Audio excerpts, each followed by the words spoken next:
G'day everybody. So we haven't been giving the times, but this is daytime. It's different from nighttime. We're always happy for daytime arrivals. And we've got Argo, Christian, coming down the back here.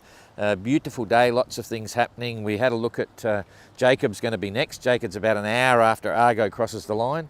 And then Jasmine's having some, she's making slow progress up the top. She might be here sometime tomorrow. And then Popeye is way back there and the winds are going to go on the nose for him, so he could be here on the 7th or something, sometime this month anyway. So anyway, there's Argo coming down with his A7 up, and he's trying to get a bit closer, but he's running dead square at the moment with the wind right behind, and he doesn't want to jibe, so that's about as close as he can come towards the line. Jane, we've got a crooked horizon again. Ooh. Oh, the world is round. The world is round, yeah, but we're all falling off. Anyway, lots of activity here going on. There's Optimists out there, there's the 49ers, there's Ilkas out there. Just had a bit of a, I forget the name of it, not an Acra. Anyway, there's a few cats getting sorted out as well, so great day for sailing. It's probably blowing now 15 to 20. You can see the bounce back seas out the front here in front of the wall. It's actually not it's a breakwater, but it's not a rocky breakwater. On the windward side, on the ocean side, it's a vertical wall. And when the little waves come in, they reflect back out. It makes it very confusing for the first few hundred metres off the wall. And we were just discussing, Rob brought it up. He says, I hope there's wind, but I hope it's flat calm. And it will be for the start on Saturday the 11th, so it's exactly a week away from now, and that's going to be at 2 o'clock UTC or 2 o'clock local time. Here, if you're watching this, you can come and stand on the wall and the start line will be happening right in front of you, so you don't have to be on a boat. And it's forecast from the north, so it should be flat calm out there. And then Jane's complaining, so Rob's happy, but Jane's complaining. He says, it's boring when you have a flat calm sea, not good pictures. Anyway, we'll keep it happening. So there's Argo. Can you see him okay, Jane? Ooh. And he's got a fleet of Ilkas and a few oppies that are going to come into the picture, and there's a parasail out there, towing people behind the boat, get them up high. Quite an interesting look, just coming under the sun. Temperature's mild, must be about 21, 22 degrees, 23 degrees or something. So that's pretty cool. And everything's a beautiful day here in Marina Rubicon. We've got a nice little fleet forming up on the marina there, under the lighthouse by the bar. The crews, the 5.80 crews are just relaxing. So here we go. The Ilka fleet, ex-laser fleet, is just racing around the buoy out here, training and. They're not actually, well, in fact, I'm not sure. I'm assuming they're just training to compare themselves against other boats. They're not racing and so on. And I think they've got their smaller rig on because of the breeze. So that's cool. Ooh, look at that silhouette. We don't actually have the windward buoy out there. We're just using a Transat on the line, and we'll put the starter buoy out there on start day. But at the moment, they're just sailing down. So that's a new sail. His orange sail is what we call the A7. This is the first year that people have been using it. When I went across the Atlantic, I realised there was a hole in the sail wardrobe, as in we were missing a sail just like the A7. So we spoke to Quantum about it and developed this one, and it's proving very popular for lots of reasons. Very versatile. Anyway, he's making his way. I'll just line up the finish line here. With there and there, so it's right over underneath that parasail is about it. So he's about 200 metres from the line, cruising along, and he's going to drive right through the Ilka fleet just as they're about to start, and they'll all be wondering what the hell is this little plywood box doing coming across our start line.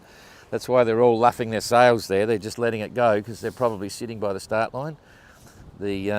The coach there, or the race official, is probably going to go over and say, hey, get out of our way. We're renowned for creating havoc.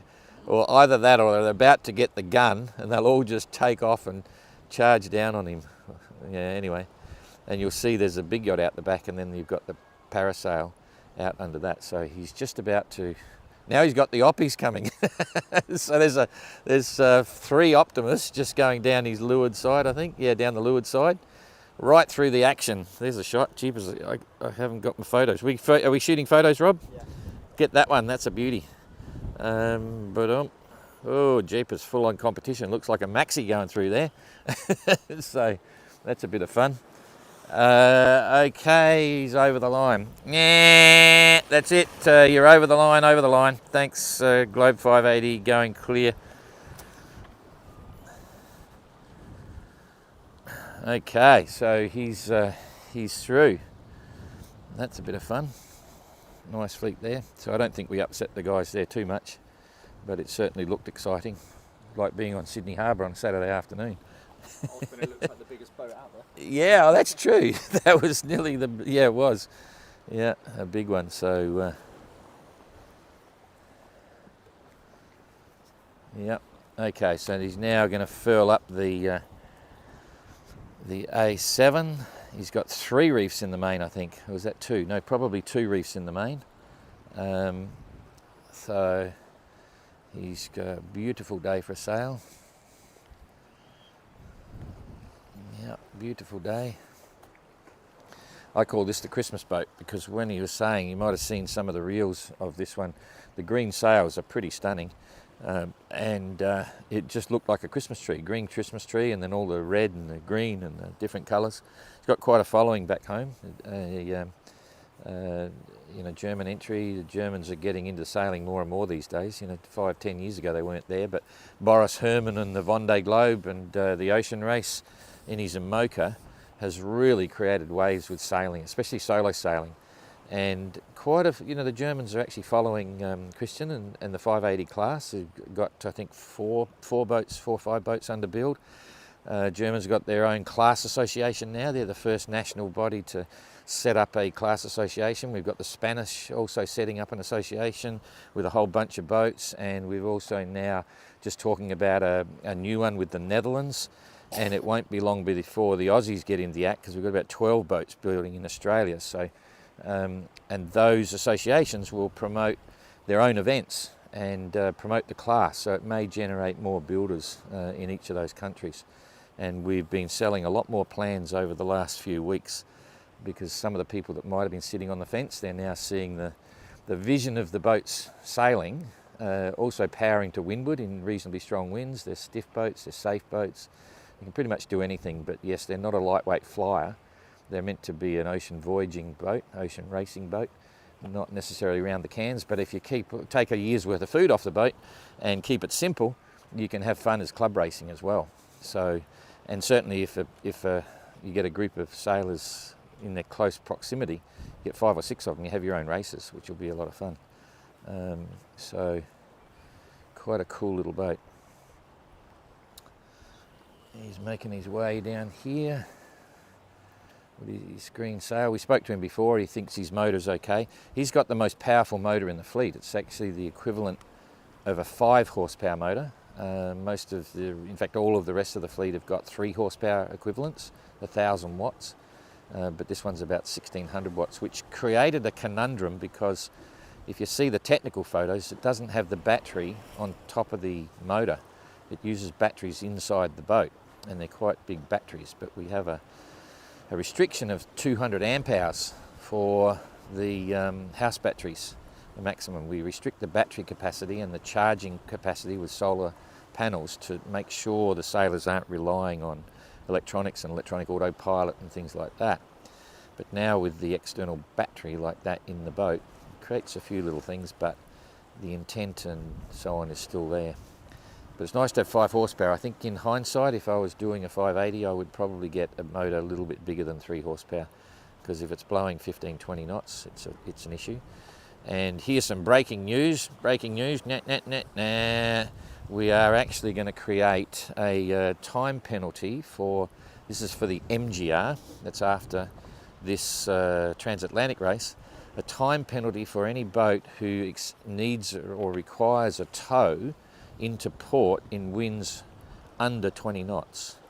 And the reason for that is we want the entrants to manage their boats' power consumption, because they can run the outboard at any time if they're becalmed, but we don't want them to arrive in all the ports with flat batteries and have to try and get someone to tow them in. They're meant to be independent voyages. That's another feature of the mini globe race. These are all independent voyages, same as Trekker and John Guswell went around. They're following a similar course. So they're on their own. They don't want to rely on others. And if they always turn up looking for a tow to come in, it's not only embarrassing, but it's not so seaman-like. So we just got to work out the amount of time that we'll put on that time penalty, and it might be in the vicinity of about 6 hours, which goes onto their sailing time at sea.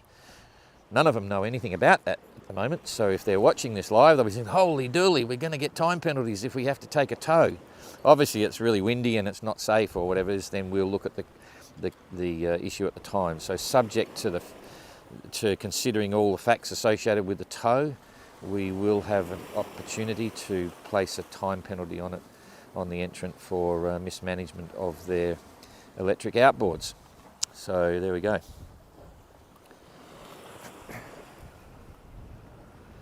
He looks pretty nice boat, eh?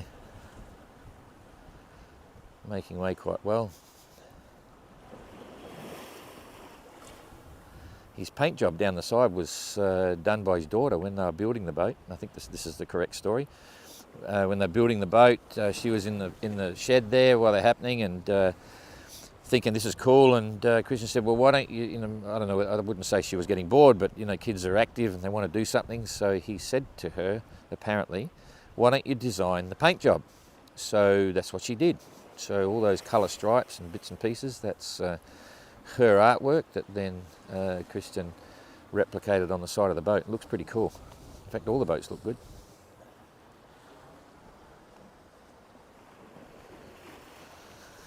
Yep, very cool indeed. Jane, wake up. Don't go to sleep. Jane.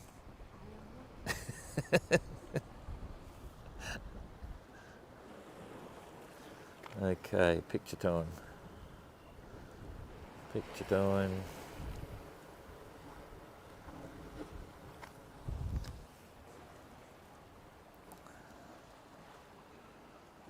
Yep.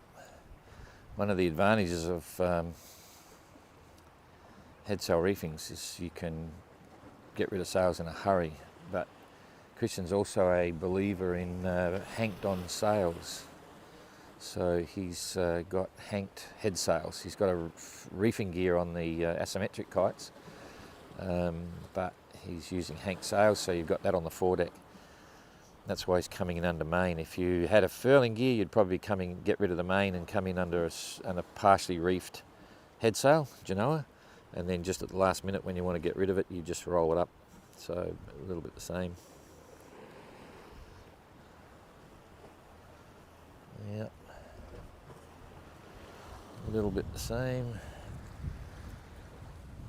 He's got his super orange Argo beanie on. That's not a 580 beanie. We've got orange ones, but not that orange. He's bright. He gave me one. It's super bright. Matches the flash on the cabin side. That's a requirement, by the way. It's a race rule that your cabin sides need to be high vis colour with no signage on it, just your name and country flag. And it does stand out a lot. It's good because they're solo sailors. So I'm going to walk around here, come down to the end. Oh, there goes another. Good vision, Jane. They're all 580 colour. Oh.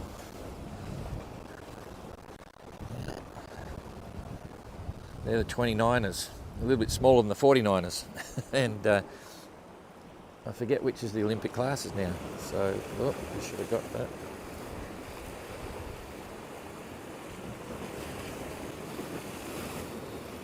Yep.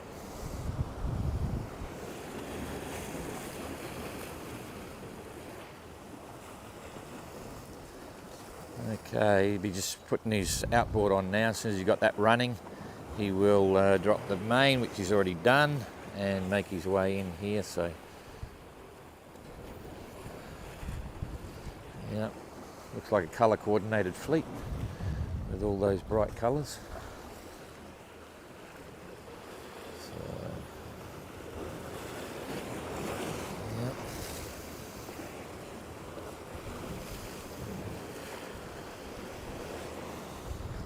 Okay.